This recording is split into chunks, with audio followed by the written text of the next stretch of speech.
Part 2, I'll continue with the production. Okay, so last time I stopped here, the important concept in production. Okay, so the first important concept in production is total product. So kita akan panggil dia sebagai TP. So what is total product? This is the total number of goods produced with a given amount of factors of production. Okay, so normally in the question, if it's given the table, total product will be given. This is total product. Okay, I already explained to you, dia akan ada dua input. Okay, if the value of the input is always consistent, the same amount, this is the fixed input. If the value of the input is always changes like this is the variable input. Okay, and the variable input will determine the amount of total product. So maksud total product ni nak senang awak faham macam itulah. Dia adalah something yang boleh dihasilkan oleh variable input, iaitu labor. For example, when we hired one labor, okay, kita start with zero. We don't have any labor, zero labor. What happened to our total product? Our total product becomes zero. So we don't have anything in the in our store. Okay, when we hire one labor, okay, we have 8 product. Meaning that this one labor can produce 8 production. Penghasilan dia lah penghasilan labor yang pertama. And when we hire 2 labor, the total production in our stall is 20 product. Saya assume kita still buat goreng pisang, gerai goreng pisang saya. Bila saya hired 3 labor, the total production is 33 product. So dia tak semestinya sekata tau. For example, seorang labor boleh hasilkan 8 product. Bila kita hire 2, 8 darab 2 dia 16. Tak semestinya, because every labor yang kita hire, dia punya capability is different. For example, labor pertama tu dia ada skills untuk buat goreng pisang. So dia lagi terror, dia lagi mahir. Jadinya the production of goreng pisang dari dia lebih banyak daripada labor 2 yang kurang mahir, yang tidak pernah ada pengalaman buat goreng pisang. So every labor ni dia punya capability dia adalah berbeza. So kita tak boleh nak kata bila tambah 2 labor dia naik 8 jadi 16, tambah lagi 8, tak. So this is the total product of the place of our stall when we hired labor. Okay, so look at here. Normally total product will keep increasing as we hired more labor. Nampak tak? Bila naik 4 labor jadi 44, naik 5 labor jadi 50 barang, 6 jadi 54, bila naik 7 jadi 56. Tapi bila kita naik 8, 56 tu tidak meningkat, dia static. Meaning that kita boleh dapat kesimpulan awal kat sini, when we hired the 8 worker, what happened there? We pay the 8 worker with salary, but the 8 workers did not contribute anything to our store. Sebab our production level does not increase. Dia static 56. Masa 7 pekerja pun 56, masa 8 pekerja pun jadi 56 juga. Maksudnya kita bayar gaji buta je lah kat dia. Dia masuk bekerja dalam company kita bayar gaji, tapi the production tak ada, penghasilan dia tak ada. Okay, and bila masuk labor yang ke-9, look at what happened to the production.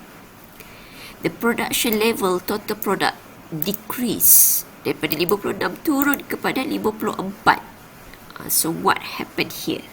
Daripada kesimpulan awal kita boleh katakan masuknya pekerja ke-9 akan berlaku kerosakan pada total produk kita. So kenapa itu berlaku? So put yourself in this situation. Bila ada seorang pekerja, you boleh control kalau you sebagai majikan. 2 orang pekerja okey lagi. Bila masuk 9 pekerja, diorang akan start berpuak-puak, diorang akan start manusia kan, manusia ni dia tak perfect, dia ada perasaan. So manusia dia akan melakukan kekacauan. So bila kita masuk pekerja yang ke-9 ni, kita bayar gaji dia bukan sahaja tidak mendatangkan apa-apa faedah pada bisnes kita, sebab total produk tak meningkat, tapi dia melakukan kekacauan dan menyebabkan total produk yang sedia ada tu makin berkurang. Okay. So, actually, bila start kat sini, kita dah mula rugi. Because we are paying their wages and salaries but we does not get anything in return. Masuk pekerja 10 lagi teruk because our total product keep decreasing. Jadi 50 sekarang ni. So, dia punya benchmark, the best for a company this to hire at 8 workers. Kena hire 8 pekerja. Sebab dekat 8 ni total produk paling tinggi iaitu 58. Even though pekerja yang ke-8 ni tidak mendatangkan apa-apa faedah pada company, sebab kita upah dia tapi dia tidak meningkatkan apa-apa, tapi dia tidak melakukan kerosakan. So it's okay. Nak hire dia sekadar entertainment ke, for example, dengan adanya dia, kawan-kawan lain tu lagi happy, ada orang nak bercakap ke.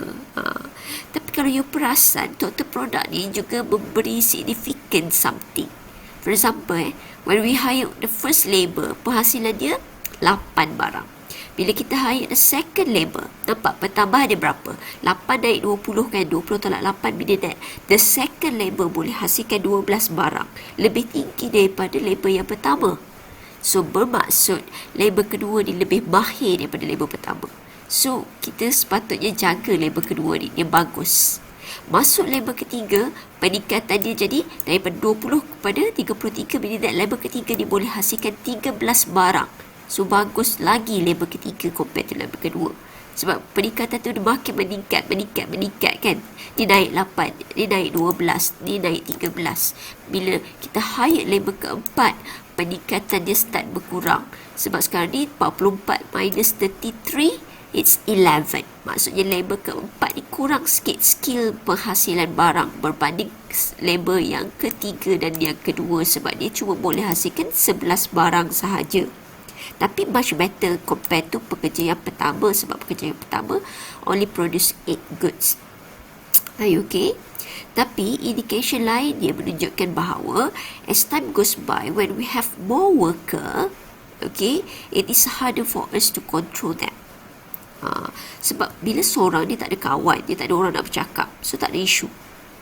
Okay, bila masuk 2 dia dah start berkawan. Bila masuk 3, masuk 4 dia dah start berkawan. So gangguan tu akan timbul masa tu.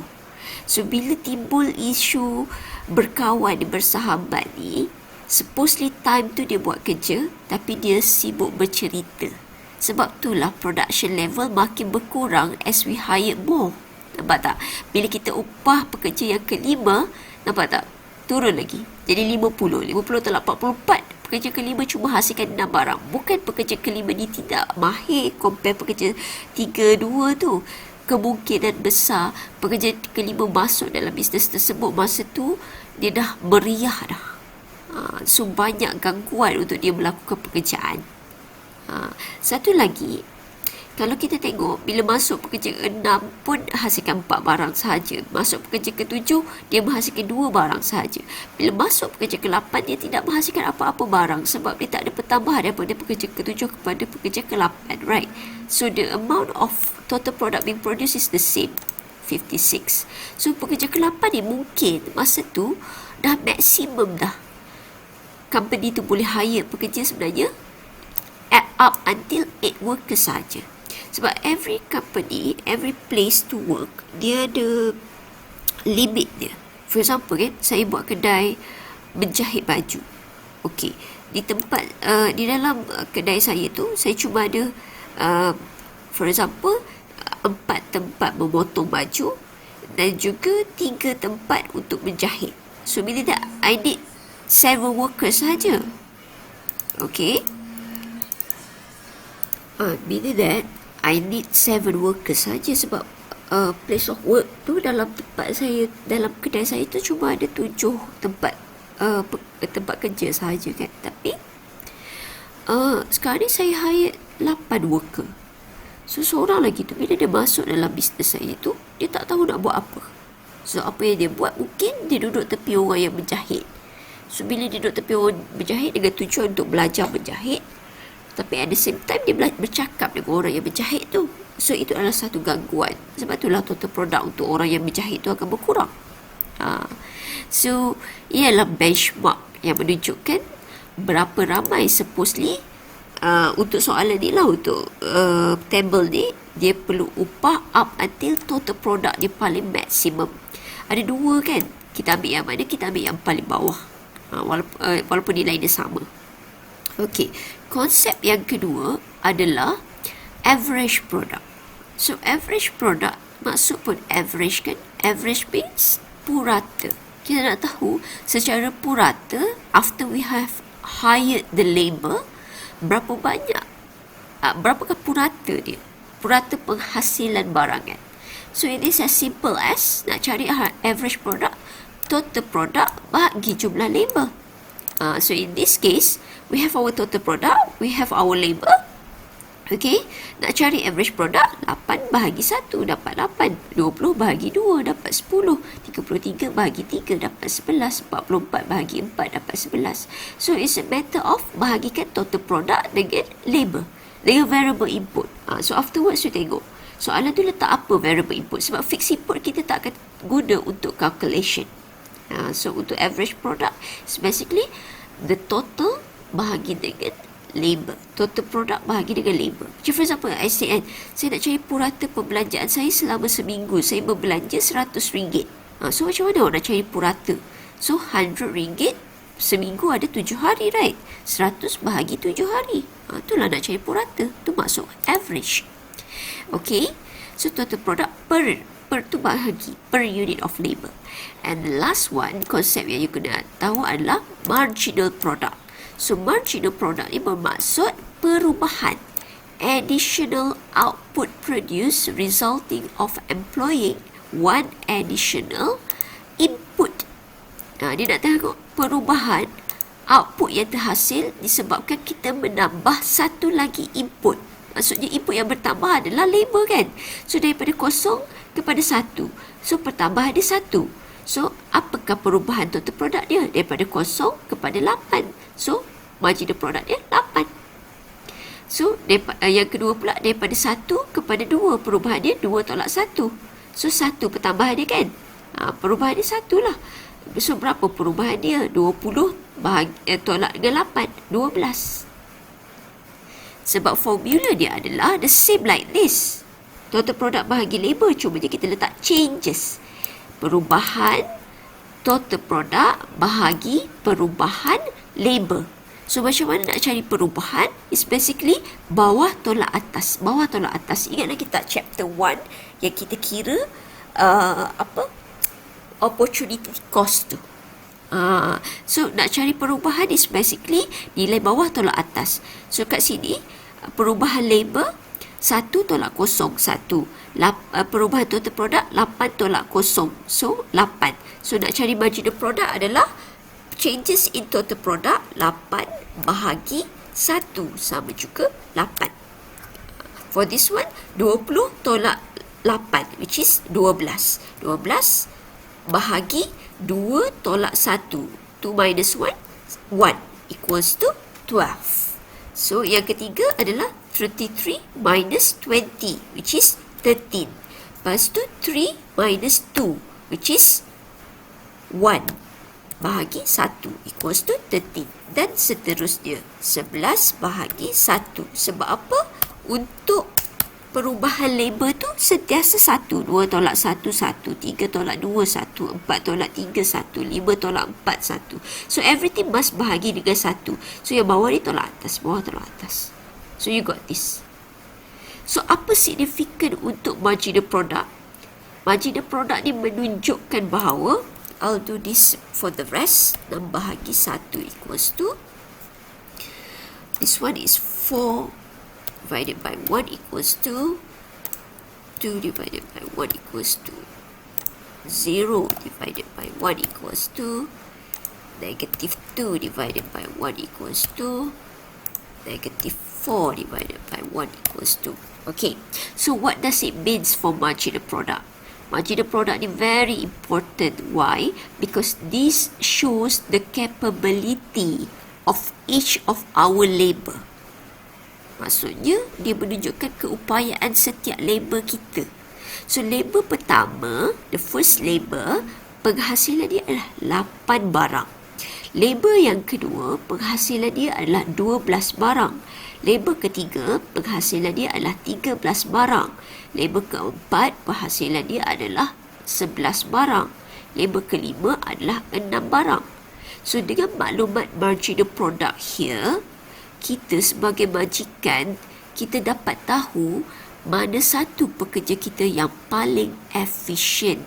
So, in times of needed, for example kan sekarang, zaman coronavirus ni kan, so kita nak cut cost, kita nak pecat pekerja for example, maklumat marginal product ni dapat mengelakkan kita daripada memecat pekerja yang salah.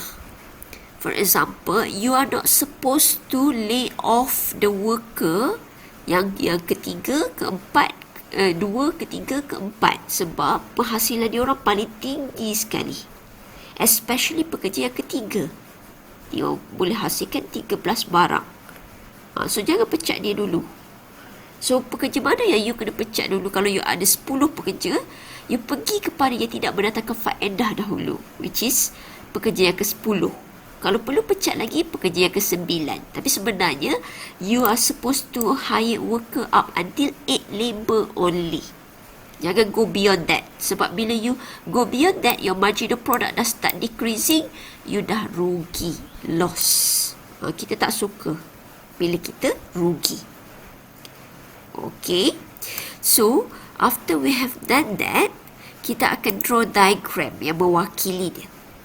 Okay, so here, how to draw the diagram is basically refers to the figure here.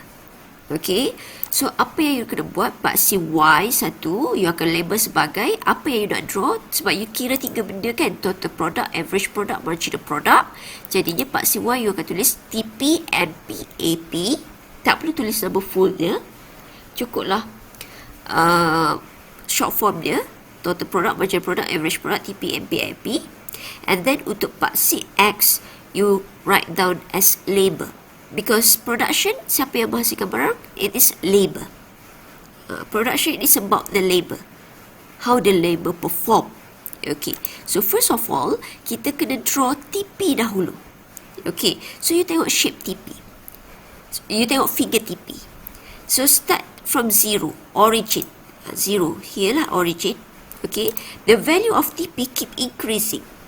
Pada 0 naik kepada 8, naik kepada 20, 33, 44, 50, 54, 56, 56. Ni paling tinggi 56. Lepas tu dia start turun 54 dan 50. Are you okay? So here, kita akan sketch sahaja. Bila tak perlu pakai kertas graf. So kita anggarkan sahaja. So, daripada bawah, dia naik, keep increasing, naik. Okay, sampailah dia reach maximum. Paling tinggi nilai dia. Masa tu berapa nilai paling tinggi? Kita ada 256 kan? Kita ambil yang paling bawah. Okay, 56 kat sini. Okay, and then, nilai dia start turun. 54 dan 50 ke bawah. So, bila you dah reach maximum, make sure you turunkan echo TP tu. So, here, apa kat situ?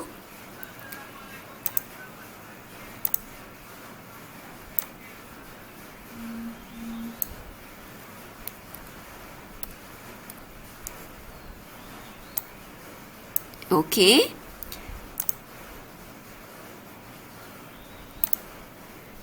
Kat sini.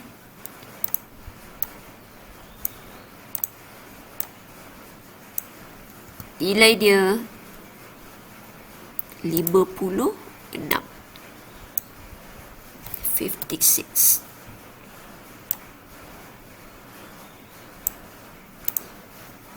So masa tu label yang keberapa? Kita ambil yang paling bawah kan. Label kita ada 8. So nilai dia kat bawah ni adalah 8.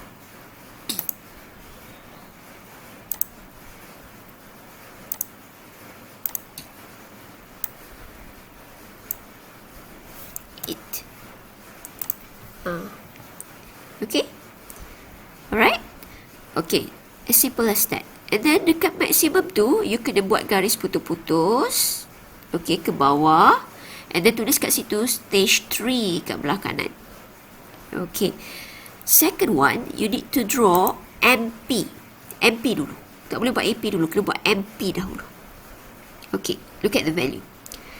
8 naik kepada 12, naik kepada 13. This is the maximum, paling tinggi nilai dia. Lepas tu dia start turun, dia jadi kosong. So tengok ni, masa dia kosong ni, line ni, okay, masa tu TP adalah maksimum 56 masa label 8. Maksudnya, dia akan kena paksi X semasa label yang ke-8. So, dia akan cross kat situ. So, kita tengok bila diagram saya, dia akan MP tu, dia akan cross kat sini. Maksudnya dia akan cross.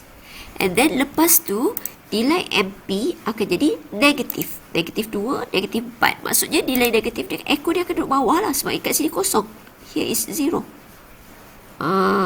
So, kita akan buat dia diagram dia. Naik, maksimum, and then turun. Make sure bila dia turun tu, dia cross kat sini. Kat sini dia kena betul-betul masa TP tengah maksimum. Lepas tu garisan ni paling penting ni. Garisan pembahagi stages ni. And then, you letakkan, labelkan dia sebagai MP. Jadi pun make sure you labelkan dia sebagai TP. You may try. Okay, so kat sini berapa nilai dia?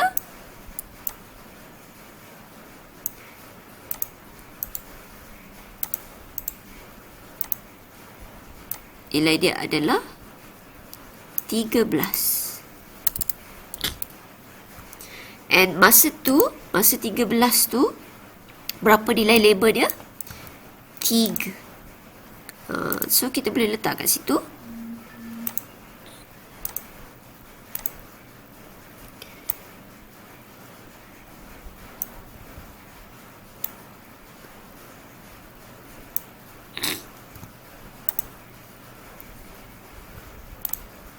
Here.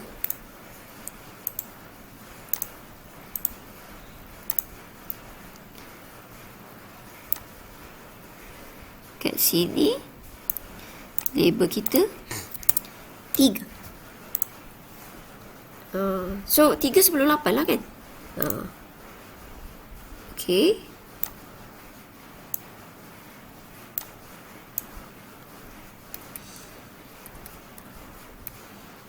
Okay. Alright. So done with MP. Very simple. Untuk AP lagi senang. Sebab AP naik. Okay, so semuanya start from origin. Start from origin. Okay, tapi make sure dia tak bersambung. Dia masing-masing. Okay. Dia daripada origin, increase, naik kepada 10, naik kepada 11, tapi ada 2 maksimum kan? Tapi saya kata kena ambil yang bawah. So kat sini, ambil kat sini. Okay. So masa tu label yang keempat. So kalau kat sini maksimum dia label yang ketiga kan? So dia mesti label keempat lepas ini. So masa tu nilai dia, nilai maksimum dia masa tu adalah sama dengan nilai MP, which is 11. Okay. So nilai maksimum dia lebih rendah daripada nilai maksimum MP, which is 13.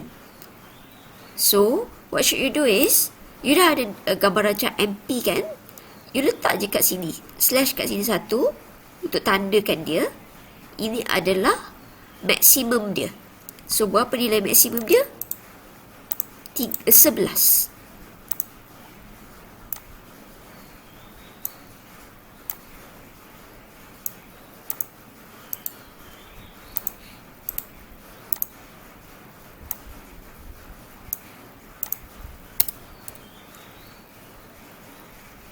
Okay. So, dia akan naik, yang hijau tu naik, reach maximum which is 11. Selepas dia maksimum 11 tu, nilai dia terus turun. Tapi dia tak ada nilai negatif. So echo dia make sure jangan turun ke bawah. Macam MP tu. Bila dah sampai maksimum, make sure dia terus turun. Macam tu je. Okay. So, berapa nilai kat sini?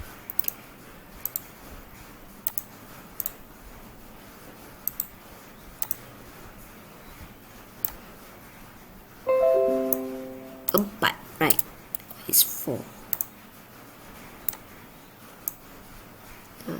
I'll adjust this a bit. Tak apa, it's okay lah. As long as you nampak. Okay? So, dekat mana dia bersilang AP dengan MP, sebab nilai dia sama masa tu 11 kan? You buat satu lagi garisan. Straight. Dan kat tengah-tengah tu, itu adalah stage 2. Dan selepas tu belah kiri, itu adalah stage 1. Stage 1, stage 2, stage 3. You got the diagram. Okay? Okay, so ini kalau cara nak buat dia lah be very systematic. The thing is, awak sebenarnya tak perlu dah tengok figure. Afterwards, kalau dia keluar soalan macam mana pun, table lain pun dia bagi ke awak, bila dia suruh draw TP, AP, MP, rupa dia wajib macam ni. Untuk TP, you must draw TP dulu. Naik atas, maksimum, lepas tu turun. Lepas tu dekat dia maksimum tu, buat satu garisan straight. Okay.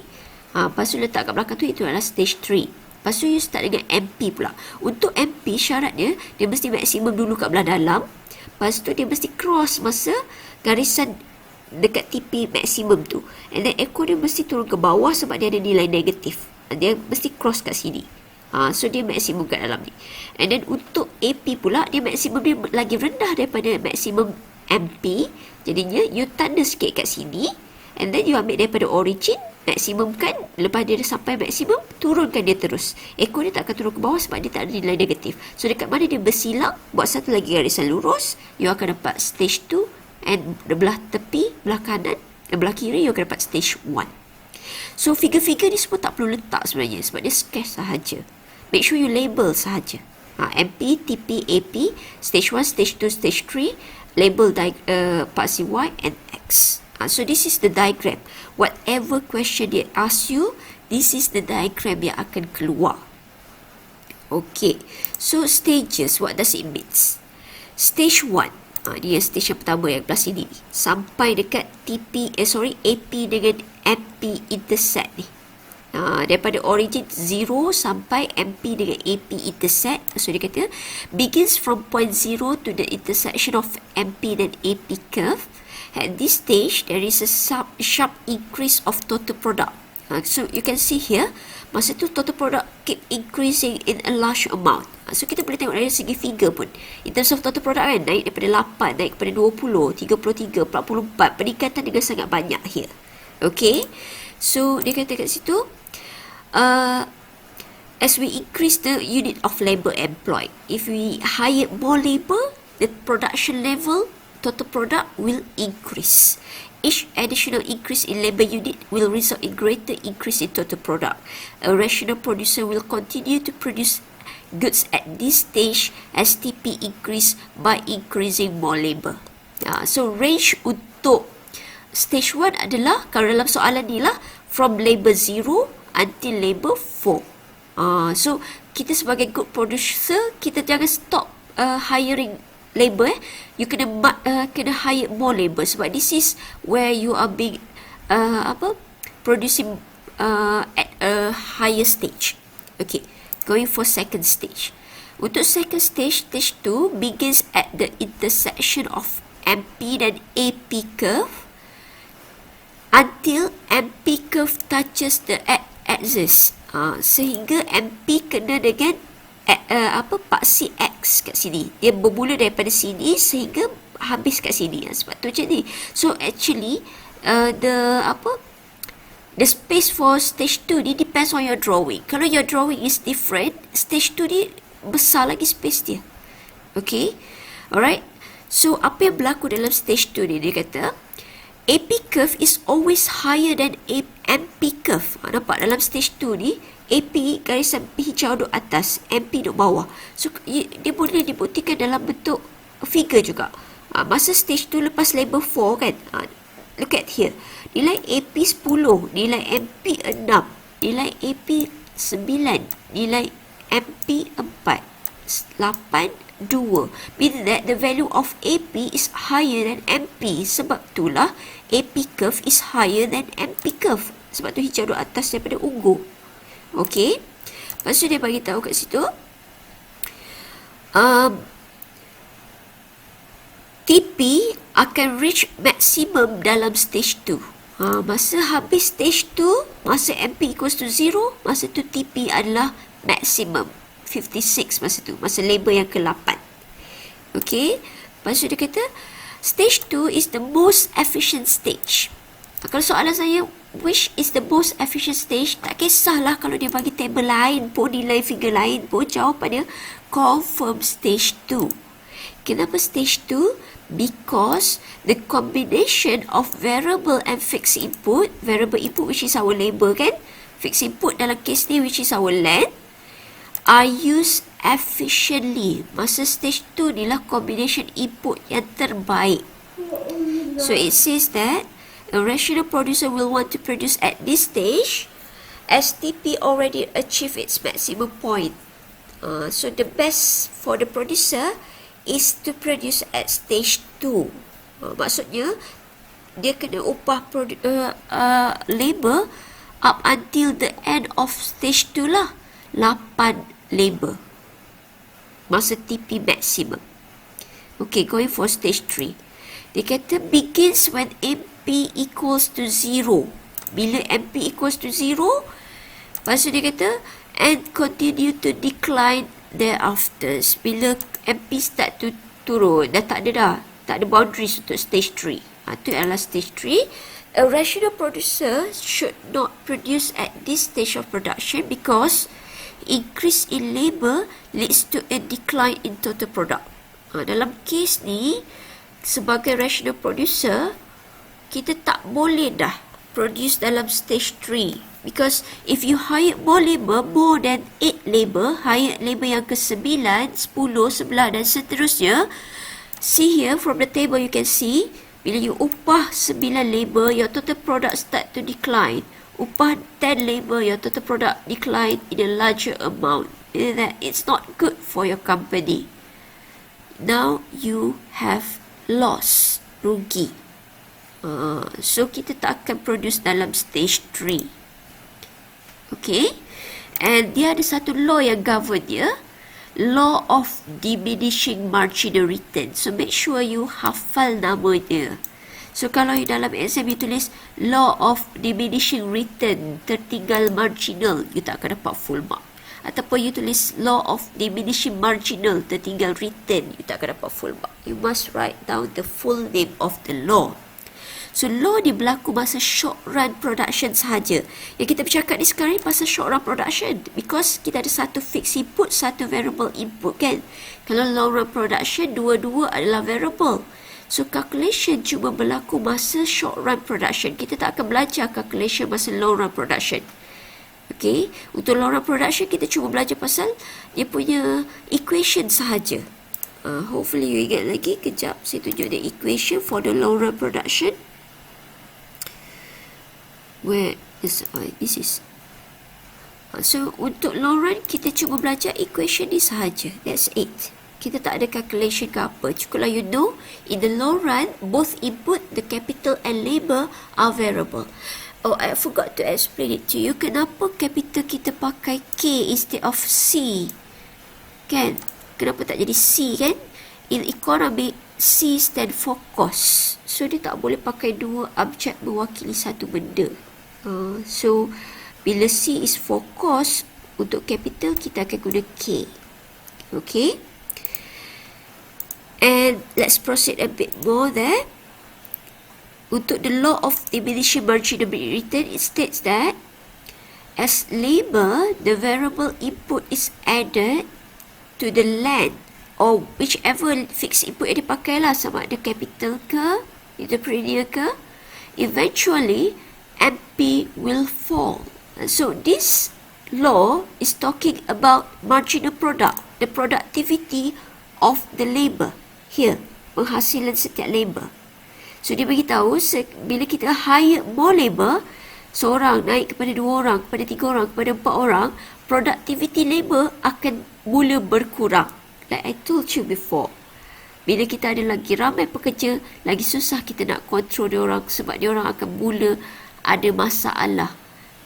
Dia orang akan start berkawan, dia orang akan start bergaduh, dia orang akan start menimbulkan banyak isu.